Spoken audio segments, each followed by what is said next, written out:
जय हिंद दोस्तों। Delhi police constable 2025 की तैयारी कर रहे सभी साथियों के लिए मैं आपको आज मैथ के 8 से 9 चैप्टर में मोस्ट इंपॉर्टेंट टॉपिक बताने वाला हूं। अगर वो आप अच्छे से कर लेते हो ना तो आपका मैथ में 15/15 का स्कोर आराम से हो जाएगा। ठीक है। और आपको पता ही है कि मैथ और रीजनिंग ऐसे सब्जेक्ट हैं जिनमें हम स्कोर अच्छा कर सकते हैं। जीएस तो ऑलमोस्ट सबका सेम ही होता है। ठीक है। और अगर आपको जीएस में भी महत्वपूर्ण टॉपिक जानने हैं तो मैंने वीडियो बना दिया, वो आप जाकर देख सकते हैं। ठीक है। जिससे आपका जीएस में भी 35 से 40 का स्कोर आराम से हो जाएगा। ठीक है। तो वीडियो अच्छी लगे तो लाइक शेयर कमेंट कर देना, और चैनल पर नए आए तो चैनल को सब्सक्राइब कर लेना। ठीक है। तो आइए देखते हैं आज की class. Delhi police constable 2025 math most important topic. अगर आपने ये टॉपिक अच्छे से कर लिए ना तो आपका 15/15 का स्कोर आराम से हो जाएगा। ठीक है। दिल्ली पुलिस में तो आइए देखते हैं पहला टॉपिक। तो पहला टॉपिक है नंबर सिस्टम। नंबर सिस्टम में आपको विभाज्यता के नियम आने चाहिए। ठीक है। और इसमें 9 और 11 का नियम सबसे ज़्यादा पूछा जाता है। ठीक है। और उसके बाद है शेषफल प्रमेय कि आपको 4-5 संख्याएं दे दी जाएंगी और उनका शेषफल समान होगा। ठीक है। तो इस टाइप के जो क्वेश्चन होते हैं वो आपको अच्छे से कर लेना। ठीक है। नंबर सिस्टम में। और हमारा दूसरा टॉपिक है एलसीएम एचसीएफ। इसमें आपको एलसीएम और एचसीएफ निकालना आना चाहिए। ठीक है।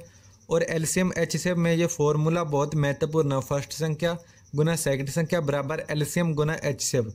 इस फॉर्मूले का प्रयोग एलसीएम एचसीएफ में बहुत ज़्यादा होता है। ठीक है। और इससे भी 1 से 2 क्वेश्चन आते हैं। तो हमारा तीसरा टॉपिक है सिंप्लीफिकेशन। इसकी आपको ज़्यादा से ज़्यादा प्रैक्टिस करनी है। ठीक है। इससे 1 से 2 क्वेश्चन पूछे जाते हैं, तो इसलिए आपको इसी ज़्यादा से ज़्यादा प्रैक्टिस पर ध्यान देना। ठीक है। इसमें सिंप्लीफिकेशन में। और इसके बाद हमारा फोर्थ चैप्टर है औसत। औसत में आपको क्रिकेट वाले क्वेश्चन करने हैं। ठीक है। कि राम की 6 पारियों का औसत इतना है और उसने 7वीं पारी में इतने रन बनाए, तो अब उसका नया औसत कितना होगा। ठीक है। जो इस टाइप के क्वेश्चन होते हैं वो आपको इसमें करने हैं। ठीक है। और आपको औसत निकालना आना चाहिए। ठीक है। इस चैप्टर से भी 1 से 2 क्वेश्चन आपके एग्जाम में आएंगे। ठीक है। और हमारा अगला चैप्टर है परसेंटेज। परसेंटेज में आपको इलेक्शन वाले क्वेश्चन करने हैं। ठीक है। और आयु कम अधिक वाले कि राम की आयु श्याम से इतने प्रतिशत अधिक है, तो श्याम की आयु राम से कितने प्रतिशत कम होगी। ठीक है। इस टाइप के जो क्वेश्चन होते हैं। और फिर उसके बाद रामबाण फॉर्मूला x+y - x गुना y बटे 100 वाला। ठीक है। और इसी में आपको खर्च और बचत वाले क्वेश्चन करने कि राम की वार्षिक आय इतनी है और उसने इतने रुपए खर्च किए, तो उसकी बचत कितनी है प्रतिशत में। ठीक है। इस टाइप के जो क्वेश्चन होते हैं वो आपको कर लेने हैं। ठीक है। और इसी में ही आपको घटा मूल्य और बढ़ा मूल्य करना है कि गेहूं में इतने प्रतिशत की बढ़ोतरी होगी तो उसकी अपनी खपत में कितने प्रतिशत की कमी करनी चाहिए। ठीक है। जो इस टाइप के क्वेश्चन होते हैं वो भी आपको इसमें कर लेने हैं। ठीक है। परसेंटेज में तो इससे भी आपसे 2 से 3 क्वेश्चन आते हैं। ठीक है। और उसके बाद है लाभ हानि। लाभ हानि आपको निकालना ना चाहिए। ठीक है। और लाभ हानि जब समान होते हैं उस टाइप के भी क्वेश्चन आप कर लेना। ठीक है। कि विक्रय मूल्य क्रय मूल्य के समान है। जो इस टाइप के क्वेश्चन होते हैं ना वो भी आप इसमें कर लेना। इससे भी 1 से 2 क्वेश्चन आते हैं। ठीक है। और उसके बाद हमारा अगला चैप्टर है डिस्काउंट। डिस्काउंट में आपको फॉर्मूला याद रखना है x+y - x गुना y बटे 100। इस फॉर्मूले से ही आपको 1 से 2 क्वेश्चन इस चैप्टर में आते हैं। ठीक है। और इसके बाद हमारा रेशियो एंड प्रपोर्शन। ठीक है। अनुपात और समानुपात। इसमें आपको सिक्कों वाले क्वेश्चन करने हैं। ठीक है।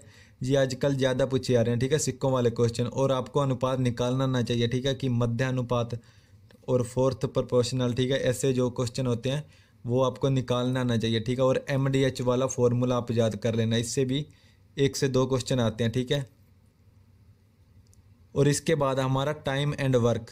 और इसमें आपको सबसे ज़्यादा बारी बारी वाले क्वेश्चन करने हैं। ठीक है। और नल टैंकी वाले भी क्वेश्चन इसी में आते हैं, वो भी आपको करने हैं। यहाँ से भी 1 से 2 क्वेश्चन पूछे जाते हैं। ठीक है। टाइम एंड वर्क से भी। और इसके बाद हमारा चाल और दूरी। इसमें सबसे ज़्यादा रेलगाड़ी वाले क्वेश्चन पूछे जाते हैं। ठीक है। 1 से 2 क्वेश्चन। और मीटर से किलोमीटर में बदलने के लिए और किलोमीटर से मीटर में बदलने के लिए जो 5/18 एंड 18/5 वाला फॉर्मूला होता है वो आपको अच्छे से याद कर लेना। ठीक है।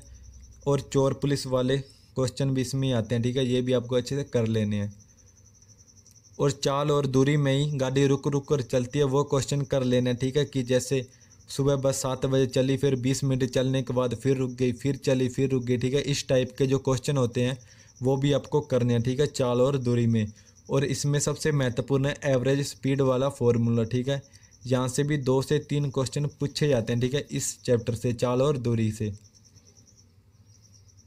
और इसके बाद हमारा चैप्टर है नावधारा। इससे भी 1 से 2 क्वेश्चन आते हैं, ठीक है, कि नावधारा के प्रतिकूल जाती है और अनुकूल आती है तो इसमें उसको समय कितना लगता है, ठीक है। इस टाइप के जो क्वेश्चन होते हैं, ठीक है, नाव व धारा में। और इसके बाद है SI एंड CI, साधारण ब्याज और चक्रवृद्धि ब्याज, जहाँ से भी 2 से 3 क्वेश्चन पूछे जाते हैं, ठीक है। इसका आपको फॉर्मूला याद करना है, ठीक है। और इसमें आपको किस्त वाले क्वेश्चन करने हैं, जहाँ से भी 1 से 2 क्वेश्चन पूछे जाते हैं किस्त वाले, ठीक है। और SI एंड CI में अंतर वाले जो क्वेश्चन होते हैं कि साधारण ब्याज और चक्रवृद्धि ब्याज में इतना अंतर है, ठीक है, इस टाइप के जो क्वेश्चन होते हैं वो भी आपको अच्छे से कर लेना है, ठीक है, इसमें। और उसके बाद हमारा लास्ट टॉपिक है मेंसुरेशन। इसमें आपको 2D और 3D के फॉर्मूले याद करने हैं, ठीक है। जो भी 1 से 2 क्वेश्चन इस चैप्टर से पूछे जाते हैं वो 2D और 3D के फॉर्मूले आधारित होते हैं, ठीक है। तो आपको ये अच्छे से याद कर लेने हैं। और साथियों ये थे वो चैप्टर जो आप अगर अच्छे से कर लोगे तो आपका दिल्ली पुलिस में 15/15 का स्कोर मैथ में आराम से हो जाएगा, ठीक है। तो वीडियो अच्छी लगे तो लाइक शेयर कमेंट कर देना, और चैनल पर नए आए तो चैनल को सब्सक्राइब कर लेना, ठीक है। तो मिलते हैं कल नेक्स्ट वीडियो में। जय हिंद, जय भारत।